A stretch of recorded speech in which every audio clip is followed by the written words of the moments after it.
السلام علیکم ناظرین، میرا نام حذیفہ خالد ہے اور آپ یونٹی نیوز دیکھ رہے ہیں۔ ہمارے ساتھ اس وقت فرزانہ یعقوب صاحبہ موجود ہیں جو کہ سابق وزیر ہیں آزاد کشمیر کی۔ ان سے سوال پوچھتے ہیں کشمیر کے بارے میں کہ میڈم 2-3 سالوں سے پاکستان کی جانب سے مسئلہ کشمیر کے اوپر خاموشی نظر آ رہی ہے، اس کی وجہ کیا ہے؟ دیکھیے پاکستان جو ہے وہ کشمیر کا وکیل ہے، تو جہاں پر بھی انٹرنیشنل ایریناز میں بات ہوتی ہے، جہاں پر پاکستان جاتا ہے تو وہاں پر تو وہ اپنی تقریروں میں کشمیر کا نام بھی لیتا ہے اور اس پر بات بھی کرتا ہے۔ تو وہ والا جو ایک اینگل ہے کشمیر پر بات کرنے کا، انٹرنیشنلی وہاں پر بات ہو رہی ہے۔ جہاں پر اگر آپ یہ کہہ رہے ہیں کہ کوئی اس طرح سے کوئی خصوصی ایکٹیویٹیز نہیں ہو رہی، تو یہ بالکل ہی دیکھا گیا ہے کہ 2019 کے بعد کوئی 1 سال یا کچھ مہینے کے لیے لگ رہا تھا کہ کچھ ایکٹیویٹیز جنریٹ ہو رہی ہیں، کافی کچھ معاملہ آگے پیچھے ہو رہا ہے، جس کے بعد جو ہے بالکل مکمل کافی حد تک خاموشی نظر آ رہی ہے۔ یہ کافی حد تک پریشان کن بھی ہے اور ہم بھی دیکھ رہے ہیں کہ کیا کرنا چاہ رہے ہیں یا کس طرح سے اس سارے سلسلے کو اب آگے لے کر بڑھنا چاہیے۔ اس میں یہ بھی دیکھا جا رہا ہے کہ جو انڈین جو سپریم کورٹ ہے وہاں پر کیس چل رہا تھا، اس کو بھی دیکھا جا رہا تھا۔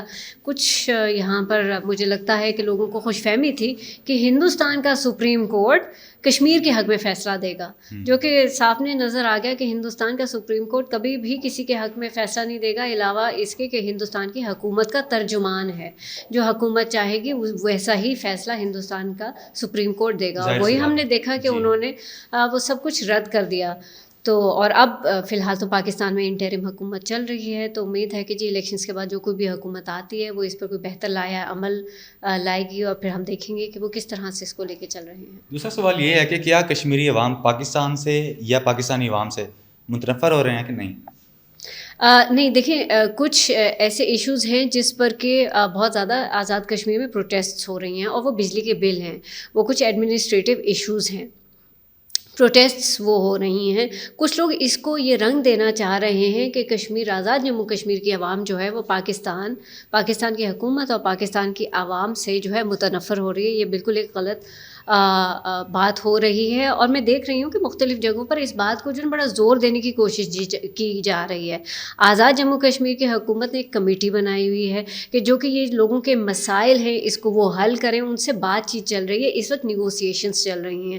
زیادہ تر مسئلہ آ رہا ہے بجلی کے بلوں پر کہ بجلی کے بل اس قدر زیادہ ہو گئے ہیں کہ عوام جو ہیں وہ احتجاج کرنے پر مجبور ہو گئے، ان کا بھی حق ہے احتجاج کرنا۔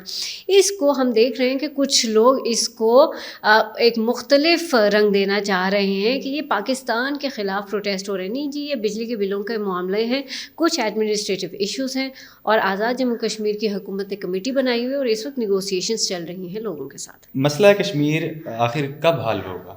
مسئلہ کشمیر اس دن اور اس وقت حل ہوگا جب کہ اقوام عالم محکوم قوموں کی بات سننا شروع کریں گے۔ اس سے پہلے یہ عین ممکن ہے کہ جو ہمارے کشمیری ہیں ہم لوگ مل کر پھر سے بندوقیں اٹھائیں اور وہی 90s والا جو جہاد ہے وہ کریں، جس میں کہ پھر کشمیری نے ہی مرنا ہے اور کشمیری نے ہی کٹنا ہے، کشمیری خون ہی بہنا ہے، جو کہ پھر نیلم اور جہلم میں بہتا ہوا نظر آئے گا۔ لیکن اگر ہم یہ چاہتے ہیں کہ تھوڑا کچھ نہ کچھ ہمارے کشمیری زندہ رہیں تو جنگ نہ کی جائے۔ ہمیں جو ہے ہم عین کوشش ہوتی ہے کہ کم سے کم لوگ ہمارے ہتھیار اٹھاتے ہیں، لیکن جو کوئی بھی ہمارے کشمیری ہتھیار اٹھاتے ہیں وہ ہمارے فریڈم فائٹرز ہیں۔ ہمیں جو ہے یہ ہمارے لیے ایک عزت کا مقام ہے کہ ہمارے لوگ اتنے بہادر ہیں کہ وہ لڑ سکتے ہیں کہ ہندوستان کی فوج کے ساتھ۔ تو ہم کبھی بھی نہ شرمندہ ہیں نہ ہم اپولوجیٹک ہیں کہ جی ہمارے فریڈم فائٹرز جو ہیں وہ ہندوستان سے جنگ لڑیں۔ ہم اس بات پر فخر کرتے ہیں کہ ہمارے لوگوں کے پاس ہتھیار نہیں ہے، پرانے ایمونیشن ہے، لیکن پھر بھی جذبہ آپ دیکھیں ہمارے نوجوانوں کا کہ وہ لڑتے ہیں، چاہے وہ تعداد میں بہت کم ہوں۔ یہ سارے کہنے کے باوجود جب تک کہ محکوم قوموں کی بات نہیں سنی جائے گی، آپ فلسطین کا بھی حال دیکھ لیجئے، تو تب تک یہ مسائل حل ہوتے ہوئے نظر نہیں آ رہے۔ بہت شکریہ جی۔ فرزانہ یعقوب صاحبہ ہمارے ساتھ موجود تھیں، سابق وزیر ہیں آزاد کشمیر کی۔ اگلے پروگرام تک ہمیں اجازت دیجیے۔ اللہ نگہبان۔